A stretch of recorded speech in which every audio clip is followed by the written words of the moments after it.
តែនេះខ្ញុំចង់ដឹងលំនឹងរបស់ឡាន engine speed ជាពិសេសហ្មងគឺ Diaco ព្រោះខ្ញុំឮថានេះដូចជា Diaco ភ្លើងណា EPS ទូទៅ Diaco ភ្លើងវាភ្លាវរត់លើផ្លូវពិបាកអញ្ចឹងគឺវាភ្លាវហើយតែនេះវា detect បានល្អ response ណាជើងក្រោមវា response បានវាអត់កវីជាទូទៅតែរត់លើផ្លូវ bouncing អញ្ចឹងឡានធម្មតាទប់អត់រួចទេប្រព័ន្ធជើងក្រោមគឺដឹងតែកវីវិលហ្នឹងបាទវាលាក់ខ្លាំងនេះអត់មកល្មមវា relax ហ្មង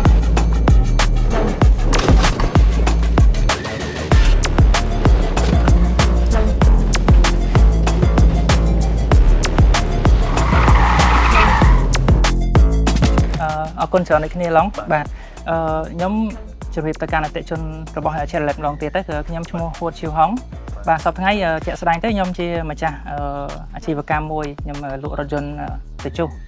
បាទគ្រាន់តែថាបទពិសោធន៍កន្លងទៅខ្ញុំធ្លាប់ជាអតីតបុគ្គលិករបស់ក្រុមហ៊ុនខាងវិស័យរថយន្តនឹងដែរដែលមានបទពិសោធន៍ជាមួយនឹងឡានថ្មីច្រើនអាចថាចូល10ឆ្នាំដែរបាទមុននឹងចូលទៅដល់សំណួររបស់ឡុងណាខ្ញុំសូមបង្ហាញចំណាប់អារម្មណ៍ខ្ញុំមួយសិនខ្ញុំទៅអង្គុយមិញហ្នឹងបានឃើញសាវ Chevrolet មានបច្ចេកចម្ងាយត្រូវហ៎ឡងបាទមុខងារហ្នឹងខ្ញុំសម្រាប់ខ្ញុំហើយសម្រាប់អ្នកប្រើប្រាស់ឡានទូទៅណាខ្ញុំជឿជាក់ថាវាសំខាន់ខ្លាំង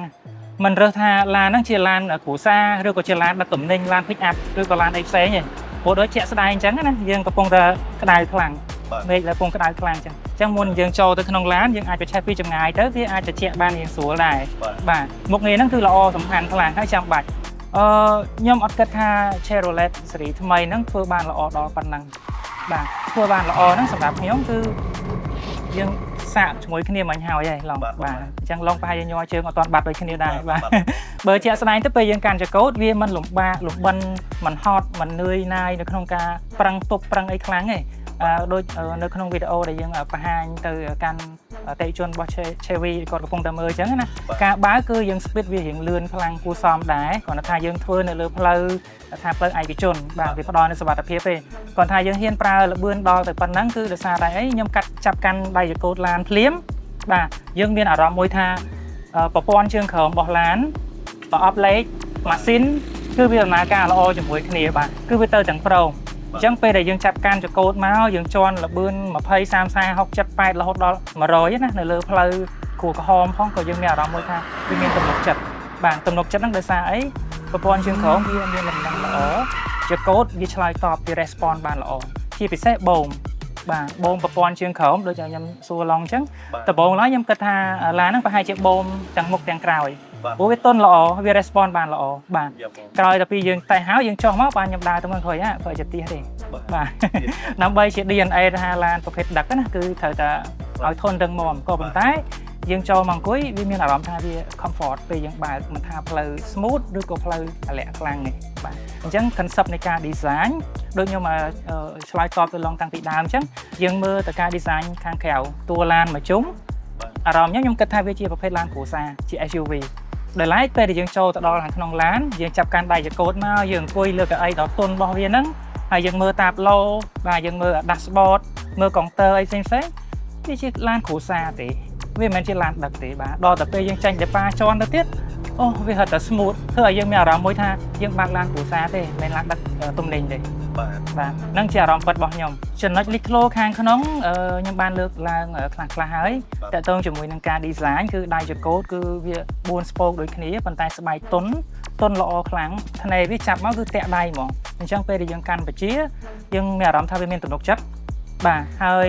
អេក្រង់ infotainment system ធំល្អស្រឡះបាទផុសលើតាបឡូមកហើយយើងចុច smooth ល្អខ្លាំងទៀតបាទហើយជាពិសេសអេក្រង់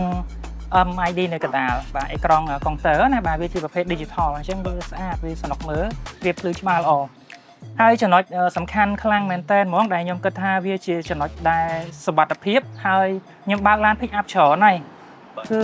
និយាយបានថាមានតែ Chevy មួយឯង Colorado មួយឯងដែលដាក់ប្រព័ន្ធកាពីតាស់មុខងារវិជានៅខាងឆ្វេងដៃអញ្ចឹងការដកចេញពីខាងស្ដាំមកខាងឆ្វេងគឺវាជាផ្នែកមួយគឺសុវត្ថិភាពដែលថាយើងដឹកក្មេងៗមានអូនតូចៗនៅខាងមុខណាពេលខ្លះយើងជិះធម្មតាគាត់កាច់គាត់មួអញ្ចឹងវាចូលដោយអត់មានចេតនាទេអញ្ចឹងវាធ្វើឲ្យមានបញ្ហាដែរ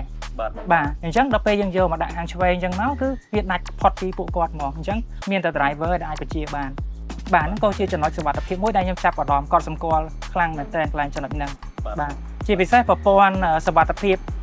បិទបើកសុវត្ថិភាពមួយចំនួនដែលយើងបញ្ជាលើដៃយកូដវាយើងពិបាកពីមុនមកត្រូវបានលើកមកដាក់នៅខាងកណ្ដាលតាប់ឡូអស់ហើយអញ្ចឹងវាជា shortcut ខ្ញុំគិតថាវាងាយស្រួលដែរក្នុងការប្រើប្រាស់បាទសម្រាប់ខ្ញុំក្រោយពីបានបើកសាកហើយបាទហើយនិយាយម្ដងទៀតគឺអត់មានទទួលបាន sponsor ពីខាង Chevrolet ទេបាទខ្ញុំគិតថា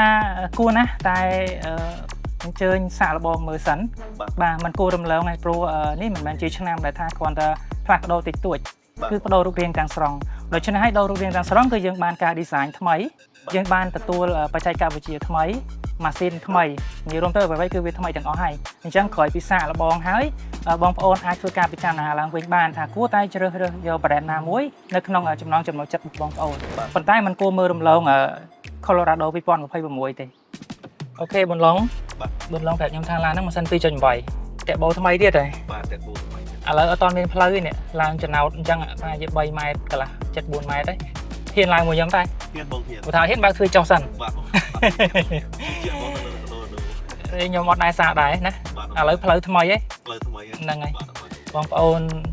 កំពុងមើលវីដេអូរបស់យើងគាត់គិតថាថ្មីហ៎ព្រោះយើងគាត់អត់កោះអត់ទេថ្មីមែនណាតែរួចអត់រួចអត់វ៉ាវម៉ានដឺការ៉េមុំនៅលើបាត់ឈើ